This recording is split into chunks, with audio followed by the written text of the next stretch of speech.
welcome back. All right, so if you've already subscribed, thank you very much. If you haven't, please do so. But if you have subscribed, make sure you click that little bell I just showed you, because that's the only way you're going to get notifications that I've posted new videos. And guess what? He's back. All right, so let's get started with this. This is an art journal page that I made. This has been a little while ago that I made this, so if you follow me on Instagram, you've probably already seen this. So I just took, this is a Prima art journal, and I took apart the pages, and this is craft paper, and my dog is digging at me for some reason. Oh, and by the way, we got dogs, 2, because 1 wasn't enough. So, I know, I said never again. Lies. Anyway, so I'm stamping using a couple different colors of distress ink. I'm pretty sure the first one was pumice stone, and it was super light, and I think this one is not vintage photo. Maybe vintage photo. Or gathered twigs. It's a brown, and that I'm not lying about. So first I did some script stamping, and then this was a polka dot stamp, and I used just a washcloth just to kind of dull the ink down, just to pick up some of that color. And now I am going in with a little bit of gesso with some water. I'm going to water this down. I am doing a bride... It's been a while since I've done a voiceover. A dry brush technique. So the brush itself is dry. Obviously the paint is wet because I just mixed all the paint up with it. But so I'm just going to create these kind of streaks, and I'm focusing on the length of the page, and I'm just going straight down the page, and whatever it's picking up, I'm hoping is mostly focused toward the edge. And then I'm going to flip the page over and do it again from the bottom. So why have I been gone so long? Okay, so no mojo, that was a thing. And my craft room was a flaming disaster, I'll put it nicely. And I had no real good computer. So those are all issues. So by the way, I did the same dry brush technique with a burnt sienna. And then this is weathered wood distress paint from Tim Holtz. And I lied, I don't come up from the bottom, I think. At least I didn't in the video. So I'm going with browns and then just a little bit of that cool gray color. And I get this almost wood-like effect. So I was like, well, let's keep going with the whole wood vibe. So I used that same burnt sienna and painted it on some raw craft paper. And then added a little bit of water. And now, once it was dry, flipped it over and sprayed the backside, which is raw, with some glycerin. It's actually Ink Refresher by Ranger, but basically, if you have glycerin and water, you can do the same thing. Well, I don't think they mix because oil and water, but glycerin, yeah. So that's the gig.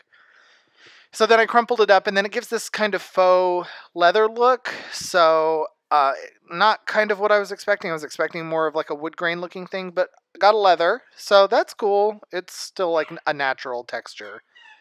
Sorry, the dogs want to find the one toy that makes mess.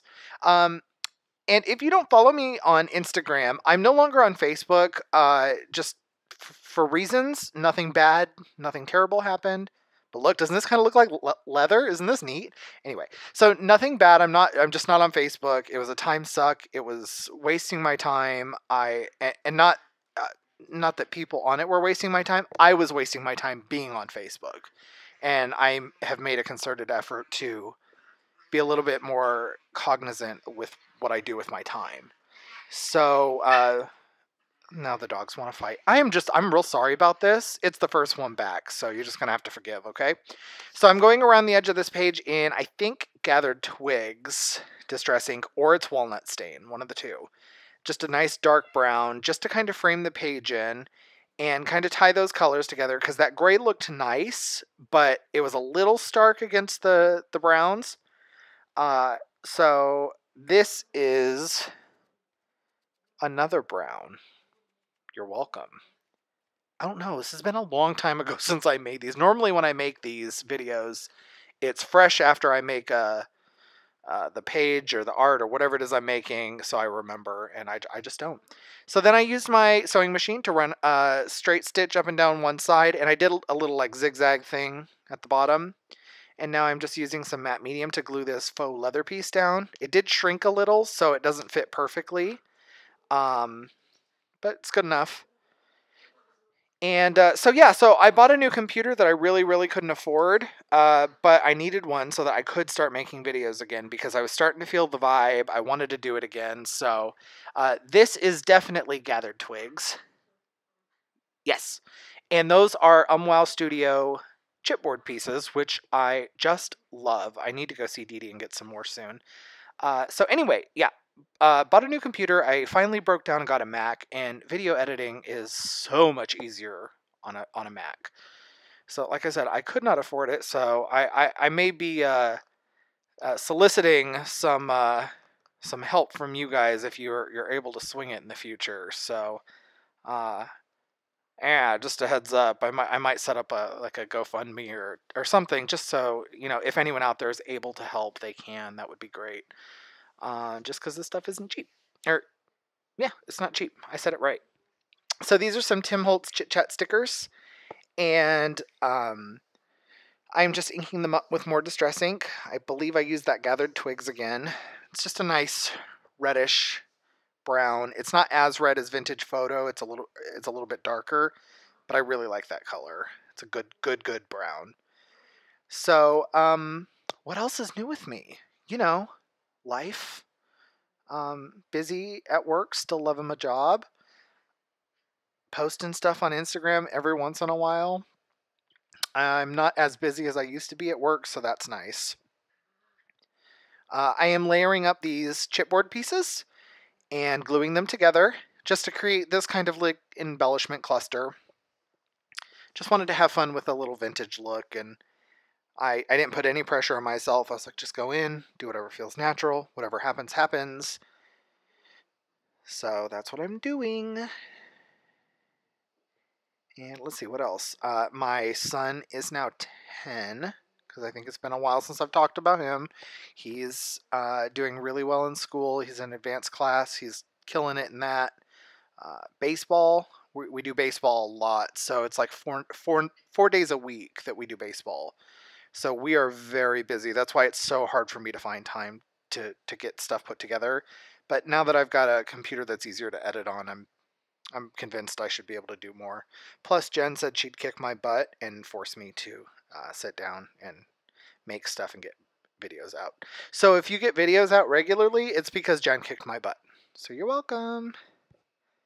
So I was just tying those threads at the top because I like to tie them so that way they're not all loose and floppy. Then I cut them short, but not too short, so they still kind of stick out. So I'm using a Tim Holtz paper piercer, the little pokey tool, and created 3 holes, and I basically pierced my paper. Which is ironic, because then like a month later, I went and got my ear pierced. I got the conch, which is like the inside if you stick your finger in your ear, but not like down your canal. If you just stick it in your ear, that little part in there, that is what I got pierced. And again, if you're on Instagram, I posted a picture of it. So I really like it. So I hope you like this page. I did add a little fringe tassel and then those little rings. So this is the whole page. So I really liked it, the leather and the faux wood, and I hope you like it. So just keep an eye out at the end. All of my links for social media, Pinterest, Instagram, are all on there. Snapchat's on there if you want to connect with me. I don't really use it that much, but I have it. So I will talk to you all soon, probably on Thursdays. All right, guys, I will talk to you soon. Ready for it? Bye!